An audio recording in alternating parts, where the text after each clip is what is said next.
Dahil lechon overload ang parada, naisip ni Editha na magluto ng mga kakaibang lechon dish. Ang balut a la pobre con lechon at bulanglang with balanoy. Tutunawin lang natin yung butter, Yes tapos po, and then natin igigisa po yung garlic. bawang hanggang maging golden brown. Apo, maging golden brown. And then secondly, yung pong sibuyas. onion. Pwede na nating idagdag yung susunod na Yung pong ingredient. siling labuyo. Yung ating bell pepper. So, pwede na nating ilagay ngayon yung ating lechon. Okay naman. Ayan, mukhang okay na. Ilagay na natin yung ating oyster sauce. And last but not the least, The balot. mukhang masarap ah.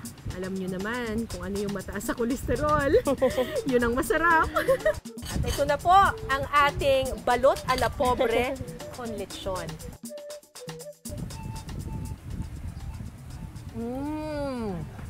Napakalimnam-nam ng butter. Yes, ma'am. Hindi ko ma-imagine na bagay pala yung lechon at saka yung balot. Pero ito, masarap ha. Ngayon naman may pangontra naman tayo. Ang Balayan, Batangas ay kilala rin para sa kanilang vegetable dish na kung tawagin ay bulanglang. Bulanglang. Oo. Ano ba siya? Yung bulanglang para siyang pakbet? Parang gano'n? No, ma'am. Parang nilaga lang na gulay sa luya at saka sa bawang. Una po muna ang tubig, ilalagay natin sa pot. Hindi po kailangan pakuluin. Lalagyan natin ng bawang. Yes po. And then yung pong luya. Napansin ko yung luya mo, hindi mo tinanggal yung balat. Opo, masustansya po kasi ang balat ng luya. Basta po, hugasan lang pong mabuti. Parang mukha siyang sitaw. Hindi po. Makikita niyo po sa skin. Very smooth po ang kibal.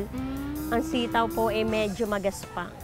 Pero kung kunyari wala kang ganito, pwedeng sitaw ang gamitin? Hindi po ganun kasarap. At syempre, isa sa mga special ingredients ng bulanglang ay itong balanoy. Balanoy, Oo, yes, ma'am. balanoy ang tawag ng mga taga Batangas dito.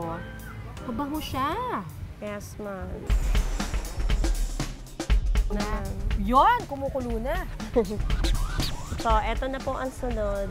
Ang atin pong napakasarap na lechon balayan. Lechon balayan. Uy, Konting halo po. konting halo. Bawal siya haluin kasi magye-yellowish. Yung kibal po, sa halip na mame-maintain nyo yung greenish niya, magiging yellow siya. Alright, ito na ang ating bulanglang con lechon.